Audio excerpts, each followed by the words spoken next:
All right, good morning, everybody. TGIF. So everything is focused on the White House at the moment. They were really hyping it last night, talking about the global threat to markets, blah, blah, blah.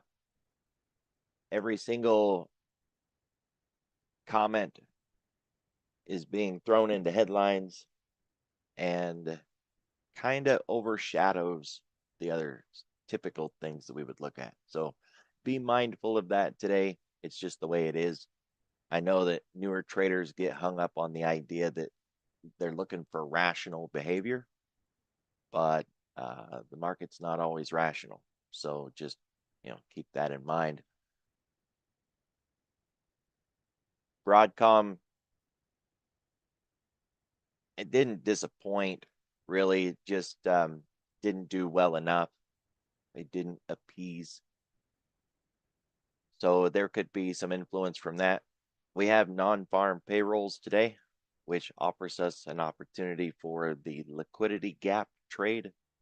At the very least, the liquidity gap setup for those that don't want to trade it. So, every once in a while I run through this because it helps for those who haven't seen it. There is a particular setup that we're looking for and some characteristics of that setup that make it easy to identify. So here, this one was CPI. It's an 830 print. It went up and there's no real wick underneath this. If it had gone down, we'd look for no real wick on the top. It closed more than half. I like it in the upper 3/4 area, right? In this last little 25%. I don't like it closing below that.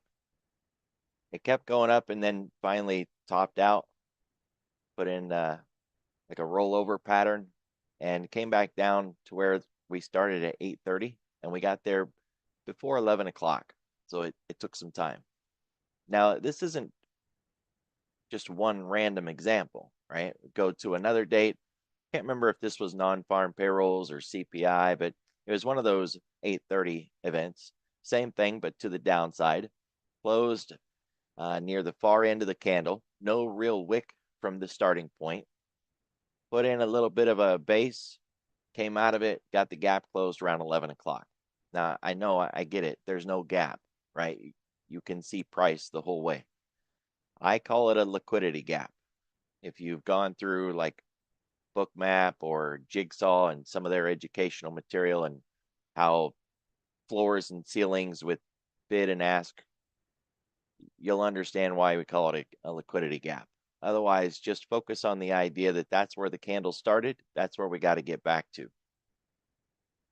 Even if you don't want to trade this, the idea that maybe I can save you from trying to go long at the open when you see this sort of move, then, maybe I just help you from getting ran over. So here's another example, 830 print, no real wick to the downside, closed in the upper part of the candle.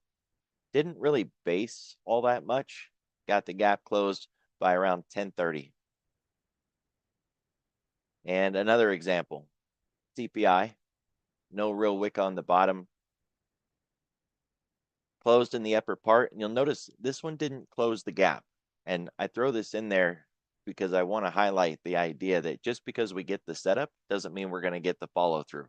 Nothing is 100% all the time. So sometimes it's going to look perfect and then we just don't get the follow through. With these candles, because they are event candles, you can measure the entire candle out and project that measurement 50% and 100%, right? If we were to measure this candle and project it 50%, that's where we stalled out up here.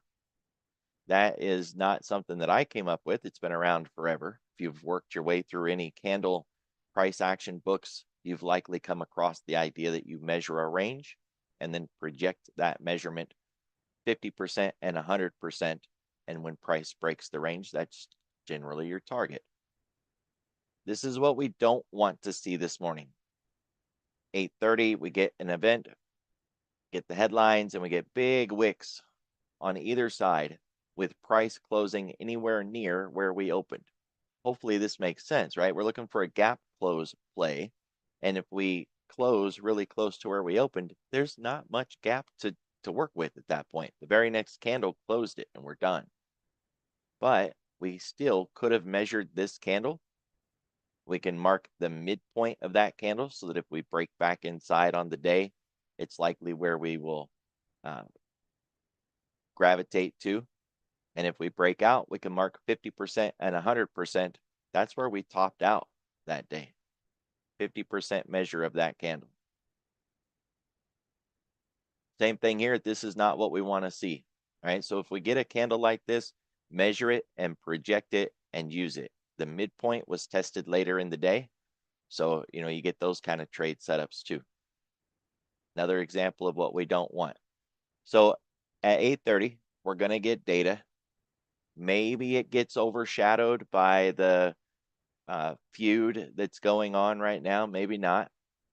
But we have to, be prepared for it and see if that's what we're going to get. Even with the violence yesterday, we really didn't close down all that much. We gave back a lot first, and then we closed down mildly. Looking at how it went around the world, we're back up again this morning, right, through the cycle. So we're up a little bit. I would say we're more flat than anything else, and we're waiting on data.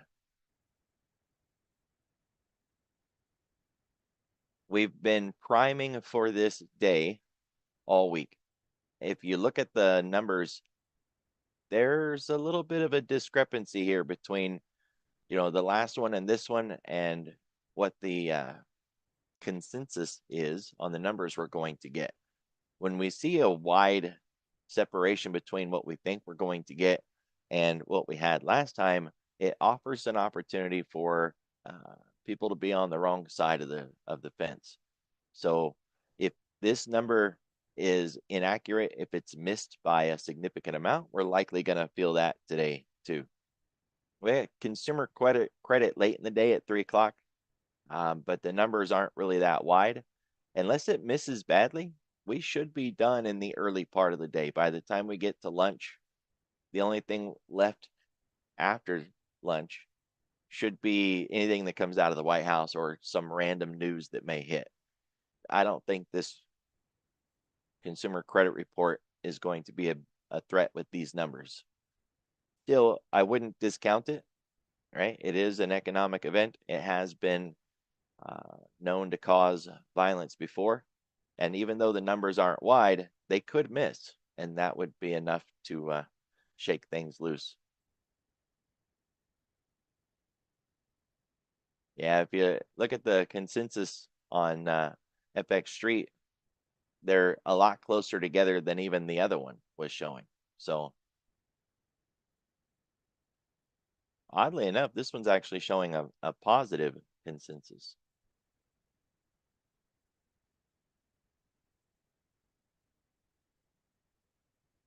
Oh yeah, there could be some fun this afternoon. If we're getting projections that are that wide, keep your eye on the clock. That'll be at 3 this afternoon.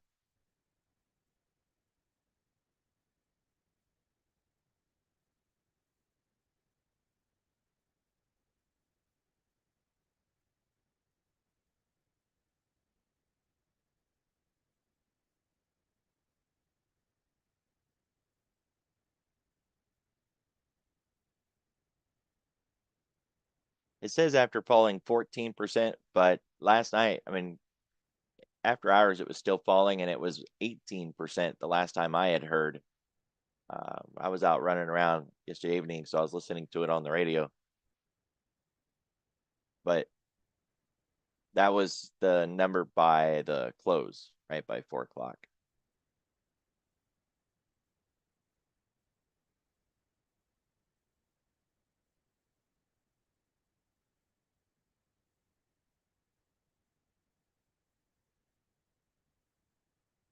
The Fed speakers today that we're going to get, we've been saying most of the week when we've been getting these guys that they very likely didn't have anything to contribute. They may today with this spat that's going on, right? Because they're going to get asked if it has Q&A, and they're going to get asked, oh, what do you think about the president, blah, blah, blah. So it offers an opportunity for them to be misquoted, to, put their foot in their mouth, then say things that can rock the market when they inadvertently, make comments that they weren't prepared for.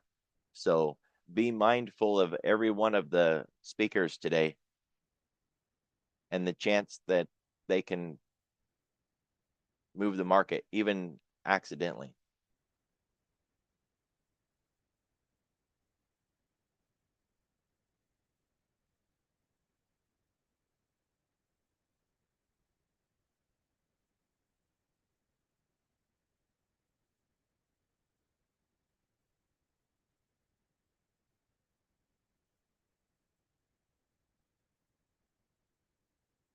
All right, in that fall yesterday, we bounced off of the 10-period daily moving average. That was the 10 EMA that we hit. So we bounced on it, and then in the Globex, we kind of hit the same level again. We've been riding back up since then, and we're fighting the half back at this point. That's yesterday's mid, right? Between the highest point of yesterday, the lowest point of yesterday, that's the middle. We're having a hard time getting through that. We are back above the put wall, which is nice, and it's what we would have expected when you drop into the put wall. They monetize the puts. It tends to cause a little bit of stability and a bit of a bounce. But this move back doesn't imply bullishness at this point. It's more of a reaction function than anything else. If you throw a ball, it bounces, right? Doesn't necessarily mean it's going to continue moving in the same direction higher and higher and higher. It's just going to bounce. So if we look at what we've got going on out on the daily, this level, we've been unable to close inside that zone. Every time we get in there, we get taken back out again. Now, sure, yesterday we were higher than at any point, since all of these candles, but we weren't able to keep it. And if you look at that quote higher price that we put in, it was just during the spike in data, right? That was the 830, 845 headline from yesterday that popped us up that high. Inside the day itself, we never made it back up to that level. Couldn't even get to the 6011 cog line.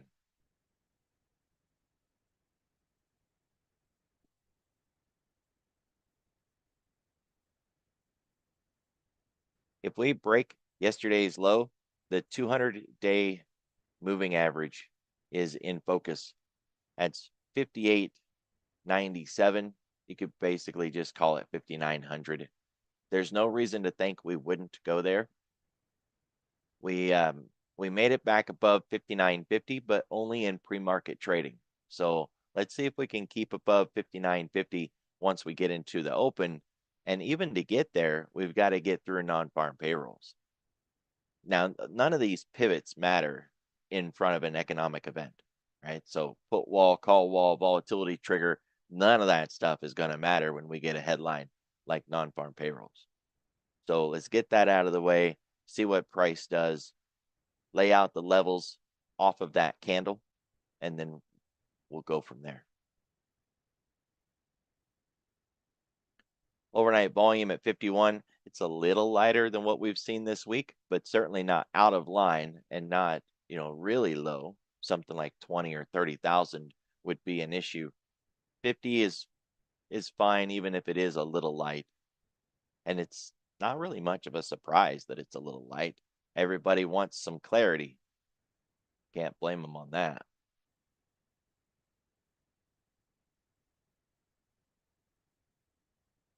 We have a market maker move this morning. They are hedging, worried about something. We'd like to say it's non-farm payrolls, right? I'd like to be able to point to that and say, yeah, they're hedging because of non-farm payrolls. It makes perfect sense that they would do that. but I don't know for sure, and neither do you or anybody else, right? It's just a guess. I'm not guessing that they're hedging. That's a fact. Just the reason behind the hedge, your guess is as good as mine. We know that they are hedging this morning because there is a market maker move. That's not what we need.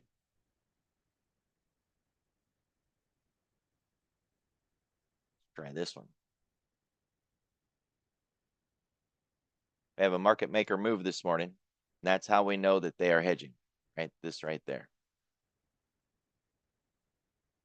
If you're unfamiliar with that term, Thinkorswim made it up, right? They just made it up off the top of their head so that they could say that their platform has something that nobody else's platform has.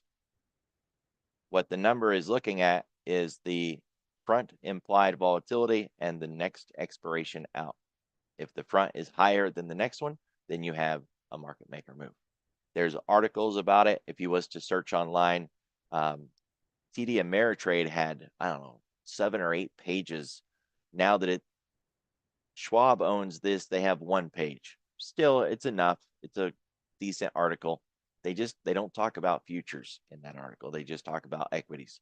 But they do explain what the market maker move is and give you some examples of how to use it and blah, blah, blah. The main takeaway is that the average implied vol that you see on the left side or on the right side here in this white writing, that's the average implied vol for that expiration. And the way that the implied vol gets moved is because of trading activity within that option's expiration. So if they are in here trading heavily in the pre-market in these out of the money options, it will increase the implied vol. And then if you run an average of all of this implied vol, then your average gets elevated. Because they're trading in the front expiration, because it's just a hedge for today, that gets higher than the next expiration out, and then it stands out as a market maker move, right? So we know that they're hedging. We'll assume that this fear that they have is because of non-farm payrolls and the uncertainty that it brings. If it's not that, after 8:30, this number won't go down. It'll hold or even go higher. Now, it's going to go down by the end of the day because it's going to expire by the end of the day. So at some point, time alone, theta will start to wipe this thing out. Until then, though, or hopefully before then, we'll start to see it decrease, either because we make it through the 8:30 non-farm payrolls and they don't need it anymore, or because through the day, some headline says that we really don't have anything to fear between, the two powerful people that are having a temper tantrum, and this starts to fade off. So either way, look for the when. When does it begin to fade? We are against the ADR half. This is more of a reaction function than anything else because of the oddity of the way that we opened. We opened gapped down, which made this our center point. And from there, we've got our ADR half. If we went an ADR full, then it would be here. The reason I point this out is because the SPY and the SPX, they don't get their ADR in the Globex. They will get it at 9:30 when we open. So theirs won't already have hit this level. So if we keep running in the ES and we get through the yellow one, and then we keep running still higher than that, we're trying to answer the question of when is this thing going to stop? It's still going and going and going. Go look at the SPY and the SPX and look for them to hit their ADRs for the ES to stop. There is a behavior in this that if we get to one side early enough in the day, we can go to the other side by the end of the day. It's just a reaction of how price moves, right? We move in waves. So if you think about the bigger picture, when we move in waves, we've got to pull down, right? Because it's just what we do. So we got here early enough. We could go here by the end of the day. That wouldn't be bearish. I know it might feel that way because we're going down, but It wouldn't be a bearish function by itself. It would just be a part of what price is doing from this wave move.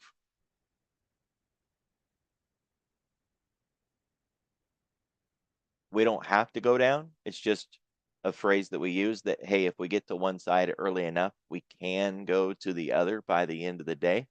But we could just continue to drive to the upside and hit that upper ADR and then stall out inside Thursday's range and go into the close over the weekend without having a deeper sell-off. That's kind of the base case argument for the day, right? We're not really expecting this to get worse. Just be prepared in case it does.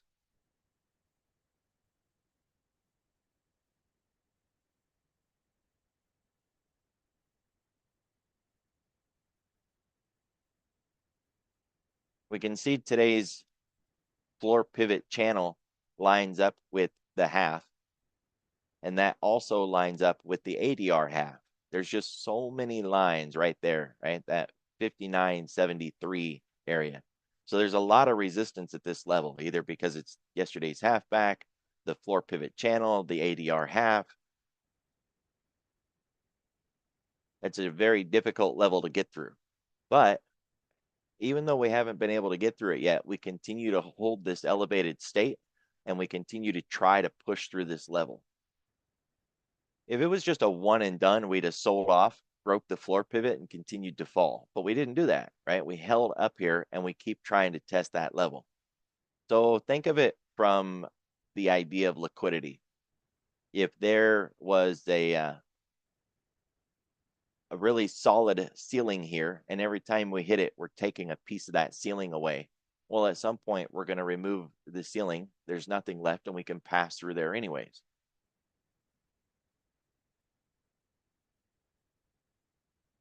The question is, are they going to give up first before they finally get that hole in the ceiling? Like anybody else, if you continue to try to do something and you don't get the results you want, usually you'll try something else. One of the things that we've seen them do before when we have a resistance like this that isn't breaking is just like if you try to go through a door that's stuck. Try to open the door, it's stuck. What do? You back up, lower your shoulder, and get a running start. If they fight against this and they're not able to get through it, a lot of times they'll back up and get a running start, and they'll give it another try. Kind of like what happened yesterday. Didn't mean they actually made it through, but they gave it another shot. So same thing. If we don't get through this, look to see if we get a test of, say, the floor pivot, like they just tried a little while ago, and that gives them a run at it, or they pull back to 59.50 and then make another run at it. All of that assuming that non-farm payrolls doesn't give us a big candle, which is unlikely, right? We're very likely to get a big candle for non-farm payrolls. And when that happens, that candle can push us through here. Today's floor pivot is lower than yesterday's. That's bearish. Price opened underneath it, and that is also bearish. We already hit it. We're back above it. We want to keep it. Getting back down below this floor pivot now would be really bad, just from a perspective, right? From a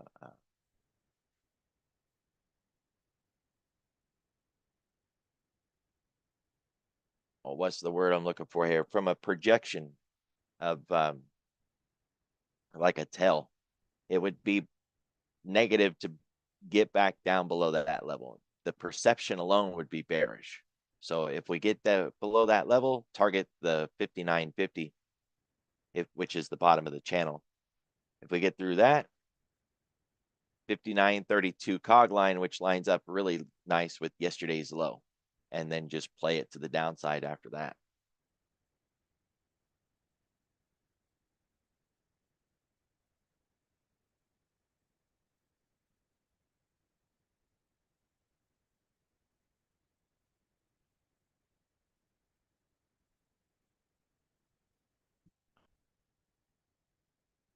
We are below the week's point of control. So even if we can get through this significant resistance over our head we've still got that one to deal with.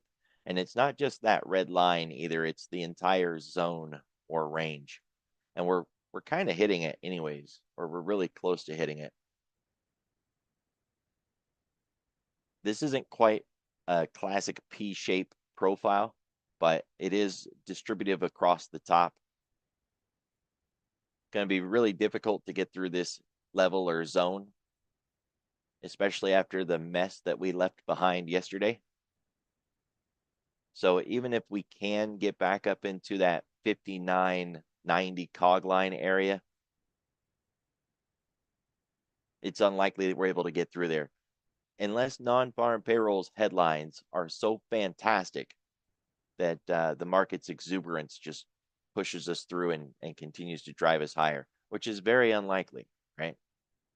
So we don't want to say it's impossible, but it's improbable.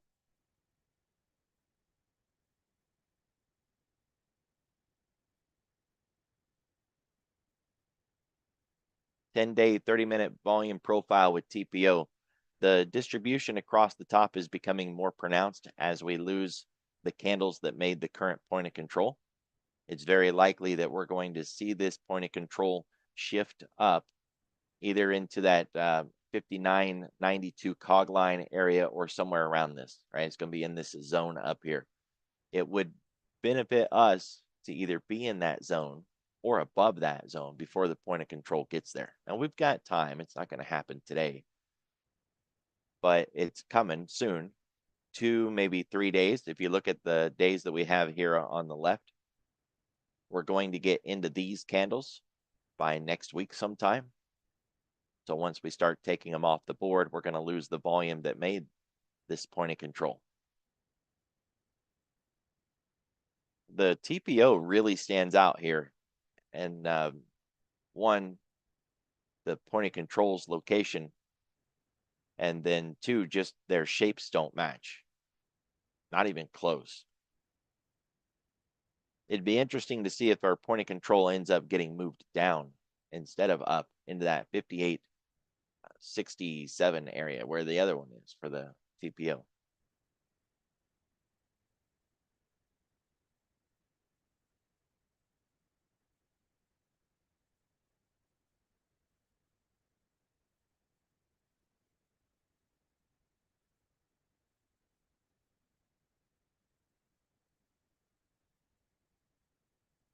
Yesterday's point of control lines up really close to the overnight Globex that we've been focused on. So it's the ADR, it's yesterday's half, it's also yesterday's point of control. It's something else as well, but that's enough, isn't it? You think it's enough?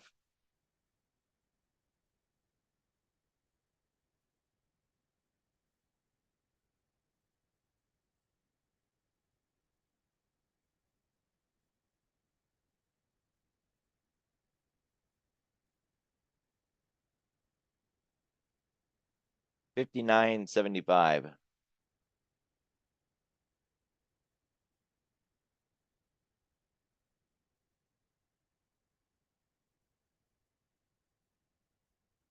So just one more thing that's over our head with a really nice classic profile this morning. Really nice distribution across the top. This soft tail down here.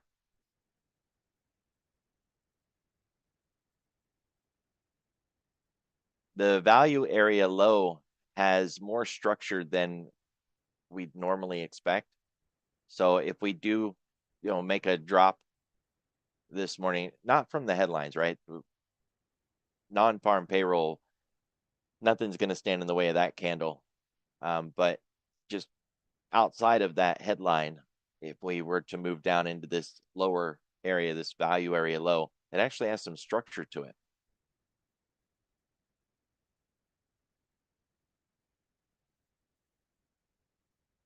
You see the dip from yesterday took us down into that 10. We're still above it. It's not a surprise. So the 10-day moving average, less than 1% away from it on the upside. We're fine. We're just holding the line. It's healthy. We haven't moved too far, too fast. Doesn't owe us any sort of pullback or mean reversion. And on the week, we're still more than 3% away, and it's still walking higher. So it's fine. Nothing wrong here. We're even turning the blue line around, right? And I know this may not look like much of a wave because it's choppy and violent and weird, but really this is a wave. And it's just what price does, right? That function of just moving up and down above and below the MAs. So we're bringing it back around. And the last time we had this sort of structure was the 2022 bear market. Now, this is much more violent, right? We went down faster. We brought the MA down quicker, and the average of all of this down faster. But we are bringing it back up too. Things are improving is the takeaway. We have next week's range projected at this point. It's not set in stone. The lines will lock tonight after the market closes. But even today, we can get a little bit of a glimpse of what next week's range might look like. So what I like to do is just put a box on the current week. You'll notice I'm not getting the calculator out and trying to mark these levels to the exact tick, because we're not trying to nerd out here like Canadian engineers. Just ballpark it. The range for next week is narrower than the range that we had this week. Now, at first blush, you might think, well, that's great. Less volatility for next week. Maybe there's not such big headlines next week. Unfortunately, no. The range can be narrow because we have headlines next week. For an example, FOMC is a volatility suppressing event. When we know that we have an FOMC event coming towards us, the market will go sideways, or will anticipate that it's going to go sideways, and the options vol will tighten and the range will get narrow in front of that event. So the narrow shape of next week without any data to look at should be a warning that we need to go look at data for next week. What are they pricing in, or what are they not pricing in? We got so many bricks in the wall of worry right now.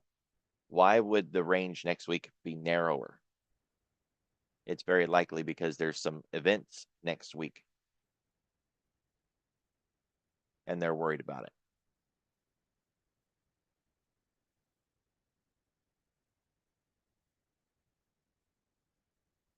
We can take a peek at what is up and what is down this morning before the headlines, but the headlines are going to drive everything. So don't get too hung up on what sectors and industries are up or down. Let the headlines come out, and then let's see what we got. But we can see that China's down. And one of the headlines that got my attention last night was how swiftly Bitcoin fell with all of the Tesla headlines that were going on out there. Bitcoin, not trying to connect it to Tesla, Bitcoin is a sign of risk appetite. So when people are feeling risky, they're feeling aggressive, they want to take risk, you'll see Bitcoin traded higher. That ties in with tech being traded higher, a bullish market, what Bloomberg calls the animal spirits, that sort of behavior. Well, the reverse is also true. So if you see Bitcoin getting smashed, then it shows that people are scared and running for the hills and are denying taking risks. Now they're up this morning, 2%. The concern is that maybe that's just a dead cat bounce after the exaggerated fall that we've seen. Perhaps. Keep your eye on Bitcoin as a tell today. Behind that, we got the Mag 7 up.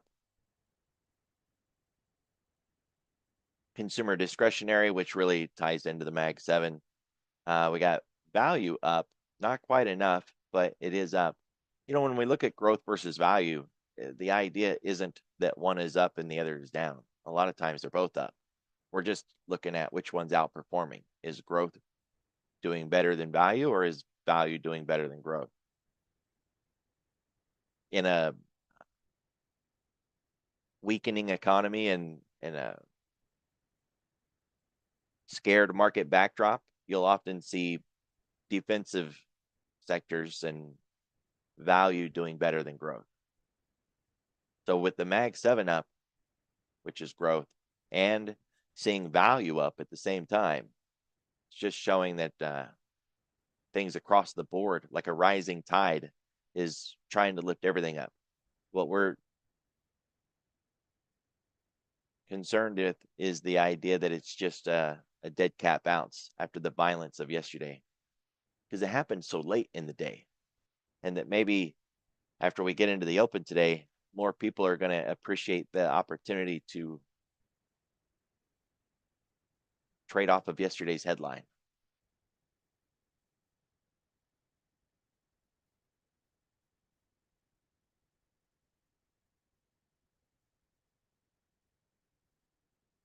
All right, so here's Bitcoin, or one of them. It doesn't really matter. I just grab an ETF. The sell-off was all day, right? It wasn't just headlines in the afternoon like the S&P and the NASDAQ. It was a constant barrage through the day yesterday. We can see precious metals are up, silver. We've got biotech. It really is kind of a broad spectrum this morning, but let's get through the headlines first, and we'll go from there. Airlines are down with China, and XRT is down. So retail, oddly enough. That might be tied to the news that after 90 minutes on the phone yesterday, they really didn't get to any agreement. I don't know, I wouldn't put too much stock in it yet this morning. So things are pretty clear at this point. We've got a really tight range. We're waiting on a big candle. Once we get that one single candle, put it on a 5-minute, what I like to use anyways. Measure both sides, project that 50% higher and lower. You can do it with quadrant lines, or just break your Fibonacci and add it right there. Right there's 1.5 above and below.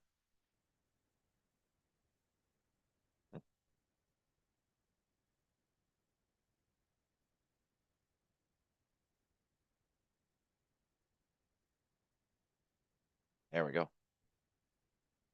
Do that, but on the one candle, right? That one 5-minute candle. And that way, if we don't try to close the gap, say we get big wicks on each side and there's just no gap to close, we can still use that one 5-minute candle and use the range that it has developed. This is yesterday's range that we're looking at. So my base case for today, if the headlines don't get us out of this range here, that this will be our range for the day. At any point after 9:30, if we break outside to the downside, it should be a nice run down to the 200 period moving average. And if we get out to the upside, then let's go for, you know, that 60-11 cog line and beyond that, right? So 60-32 would be next. That lines us up really well. Everybody be careful, be safe, have a good weekend. I'll see you on Monday.